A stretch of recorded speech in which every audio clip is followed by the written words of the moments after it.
Good morning, students. Today we will start our new chapter, periodic properties of elements and periodicity.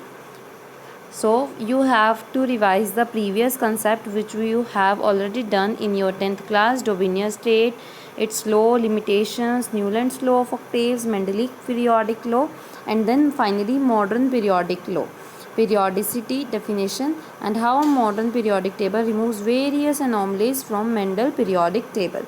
You have to revise the old concepts, and today we will start with the topic what are metals.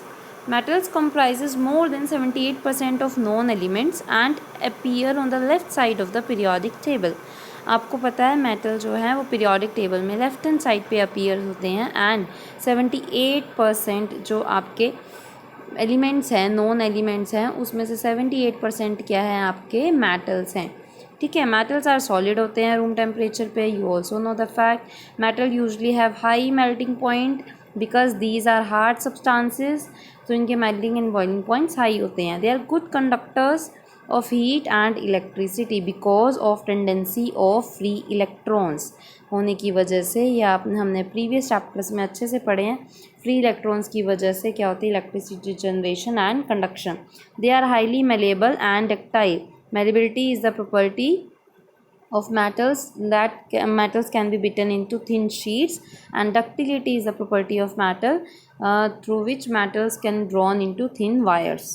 सो अब non metals में हमारे पास क्या होता है. Non metals are just reverse case of your metals. Non metals are located at the top right hand side of the periodic table as metals are located at left hand side, so non metals are located at right hand side. Non metals are usually solids or gases at room temperature, as metals are solids, and non metals are solids or maybe gases. They have low melting and boiling point because they are not so hard as metals.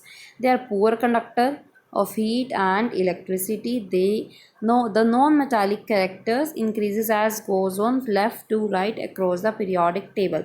More we will go towards the right in the periodic table, more the non-metallic character increases. Okay. So most non metallic solids are brittle. That is अगर उनको वो गिरते हैं तो एकदम से वो टूट जाते हैं. They are brittle and neither malleable and not ductile. इसी वजह से उनकी ना तो मेलिएबिलिटी की प्रॉपर्टी होती है ना ही डक्टिलिटी की. नेक्स्ट स्लाइड हमारी क्या है, metalloids. What are metalloids. Metalloids जो होते हैं the elements, example silicon, germanium, या आप कह सकते हो the metalloid shows both properties of metals and non metals. So these are also named as semi metals, या फिज़िक्स में आप इसको क्या पढ़ते हो, सेमी कंडक्टर्स के नेम से पढ़ते हो. ठीक है. नोबल गैसेस हमारे पास क्या होती हैं. These are the elements present in the group 18.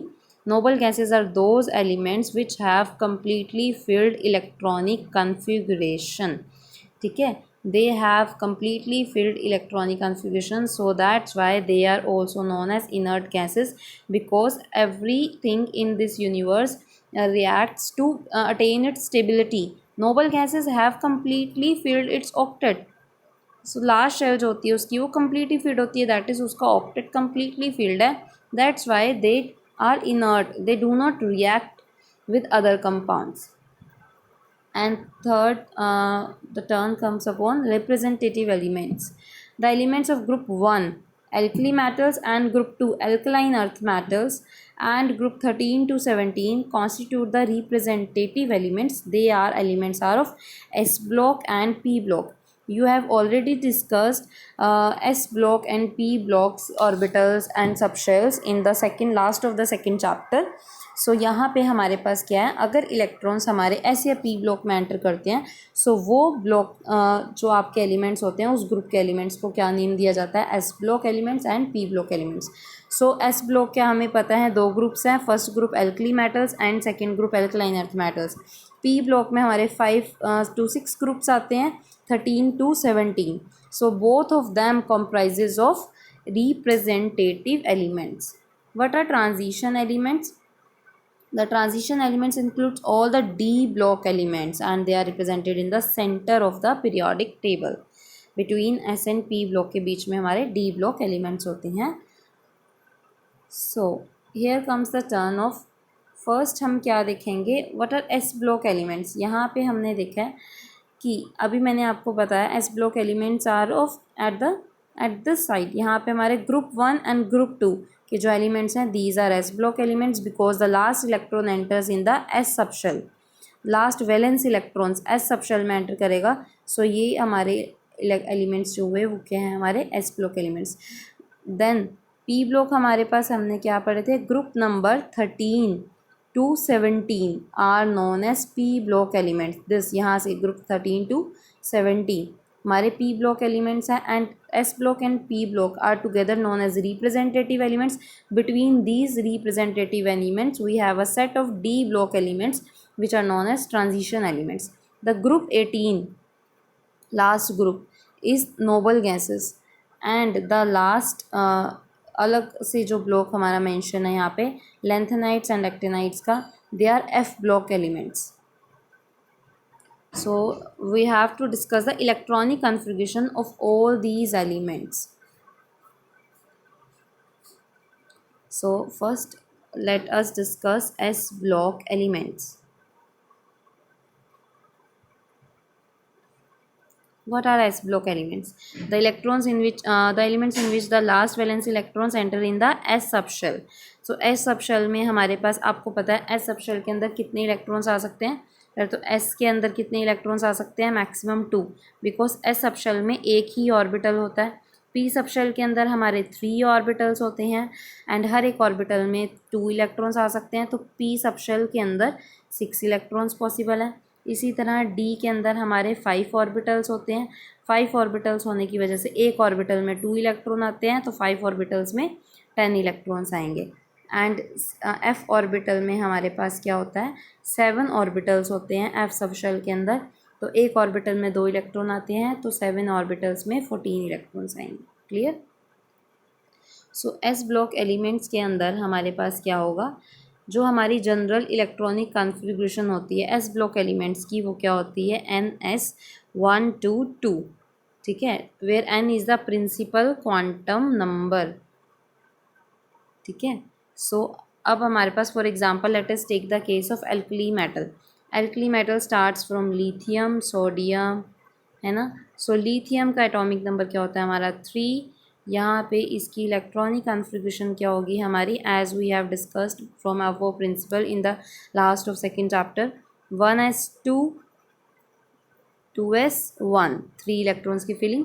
Sodium comprises of 11 electrons. So it's हम शॉर्टकट तरीका हमने क्या लिया था, नियॉन 10, एंड देन हमारे पास इसके बाद क्या आ जाता है 3s1। यही होती है इलेक्ट्रॉनिक कॉन्फ़िगरेशन हमारी। अब हमारे पास सोडियम की इलेक्ट्रॉनिक कॉन्फ़िगरेशन भी आ गई है एंड लिथियम की भी आ गई। यहाँ पे आप देख सकते हैं लिथियम का प्रिंसिपल शेल क्वांटम नंबर क्या है, लास्ट वैलेंस 2, एंड सोडियम का उससे नेक्स्ट क्या आया 3।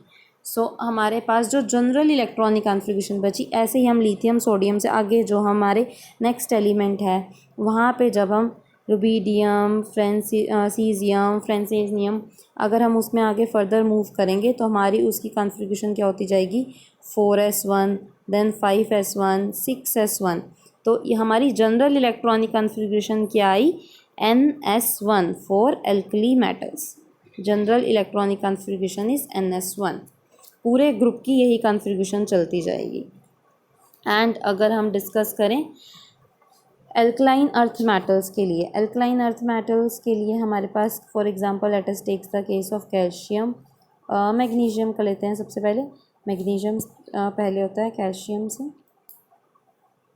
Magnesium, the atomic number of magnesium is 12। So neon, and यहाँ पे 12 क्या हो जाएगी 3s2। ठीक है।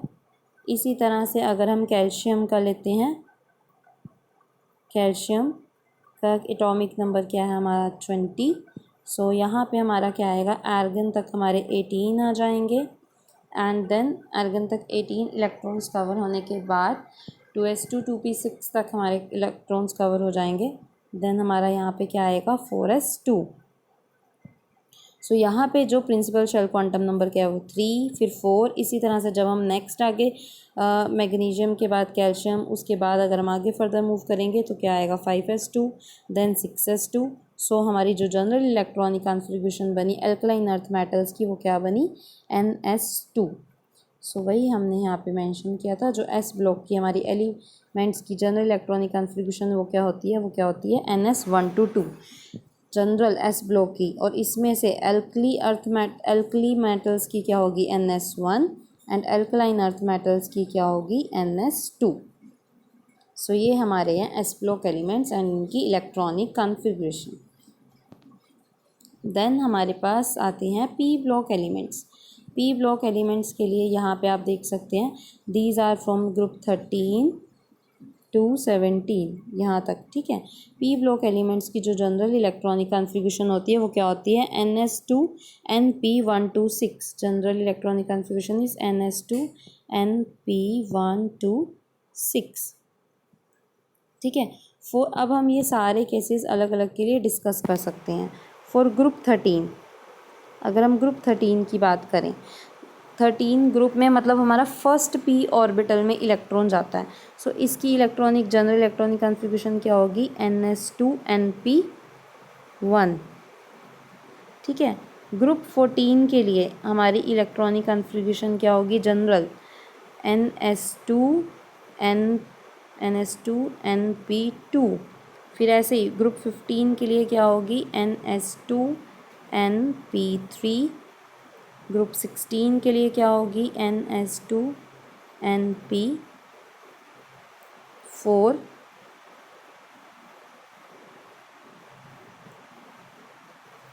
देन ग्रुप 17 के लिए हमारी कॉन्फ़िगरेशन क्या होगी NS2 NP5। एंड आपको पता है आपकी नोबल गैसेस क्या होती हैं ग्रुप 18 में आके कम्प्लीटली फिल्ड हो जाती हैं, तो उसकी क्या होती है NS2 NP6। यहाँ पे देखो NN same for a same principal quantum number, ये एक ही एनर्जी लेवल की दोनों सबशेल्स हैं, तो 2 + 6 8 इलेक्ट्रॉन्स पूरे वही नोबल गैस के वह। तो हमारी एक थी ग्रुप P ब्लॉक एलिमेंट्स की जो जनरल होती है NS2 NP1 to 6, जो हमारी होती है general electronic configuration for P block elements. Group 13 के लिए फर्स्ट P ब्लॉक एलिमेंट के लिए NS2 NP1, 14 के लिए 2, देन उसके बाद हमारे पास आ जाएगा 3, ग्रुप 15 के लिए, 16 के लिए 4, 17 के लिए 5, क्योंकि जैसे जैसे हम आगे बढ़ते हैं 1 electron with a increase of atomic number of electrons also increases. तो ये हमारी कॉन्फ़िगरेशन आती है P ब्लॉक एलिमेंट्स के लिए। एंड आपको हर किसी की ये जनरल इलेक्ट्रॉनिक कॉन्फ़िगरेशन लर्न होनी चाहिए, this general electronic configuration. Then हमारे पास कैरेक्टरिस्टिक्स क्या हैं P ब्लॉक एलिमेंट्स की। Compounds of these elements are mostly covalent होते हैं। They show variable oxidation state because P orbitals में 6 अगर इलेक्ट्रॉन्स आ रहे हैं डिफरेंट 1 2 3 4 5 6, अगर 1 आया तो 1 लूज़ कर सकता है, 2 आए तो 2 की भी टेंडेंसी है लूज़ करने की, 3 तो 3, तो इस वजह से वेरिएबल अलग अलग ऑक्सीडेशन स्टेट्स वो शो करते हैं। Moving from left to right in a period the non metallic character of the element increase करता जाएगा because number of electrons continuously अगर P ब्लॉक में ऐड करते जाएंगे तो उन्हें फिर रिमूव कराना वहाँ से मुश्किल है। The reactivity of elements in a group generally decreases downwards. हमें पता है जो रिएक्टिविटी है वो डाउनवर्ड्स डिक्रीज होती जाती है within a group at the end of each period is a noble gas element with closely valence shell NS2 NP6। ये तो हमने अभी डिस्कस किया, ये हम अपने पीरियोडिक टेबल से भी देख सकते हैं। यहाँ पे जब हम आते हैं, अब हमारे पास बोरोन है, बोरोन की इलेक्ट्रॉनिक कॉन्फ़िगरेशन क्या होगी हमारे पास, इसकी जनरल क्या है NS2 NP1, first P block का एलिमेंट है NS2 NP1 होगी। सो बोरोन हमारे पास प्रिंसिपल क्वांटम नंबर जो होता है वो हमारा क्या होता है period number, the number of period is the principal quantum number 2। सो N की प्लेस पे यहाँ पे क्या आ जाएगा 2 फॉर बोरोन। यहाँ पे हमारे पास N जनरल क्या है NS2 NP1। सो बोरोन का एटॉमिक नंबर 5 है एंड यहाँ पे इसका प्रिंसिपल शेल क्वांटम नंबर क्या है, पीरियड नंबर N = 2। सो इसकी इलेक्ट्रॉनिक कॉन्फ़िगरेशन क्या होगी बोरोन की 2s2 2p1। अगर आप ऐसे भी नॉर्मल भी लिख के चेक करो 5 इलेक्ट्रॉन्स हैं और ऑफ बोर प्रिंसिपल के अकॉर्डिंग फिलिंग करो तो भी आपकी यही एग्जैक्ट आएगी। सो ये आपका बेस्ट मेथड है to verify any electronic configuration of any element in the periodic table by these general electronic configurations. इसी तरह से हमारे पास अब डी ब्लॉक का केस आता है। डी ब्लॉक के अंदर हमारे पास क्या है, जनरल इलेक्ट्रॉनिक कॉन्फ़िगरेशन क्या होती है, n-1 D1 to 10 NS 0 to 2। ठीक है, ये हमारी कॉन्फ़िगरेशन है डी ब्लॉक एलिमेंट्स के लिए। अब वहाँ पे भी यही है same D block elements. For example आपको स्कैंडियम की ये एटॉमिक नंबर 21 इसकी इलेक्ट्रॉनिक कॉन्फ़िगरेशन लेनी है। सो हमारे पास स्कैंडियम की क्या होगी, n-1D।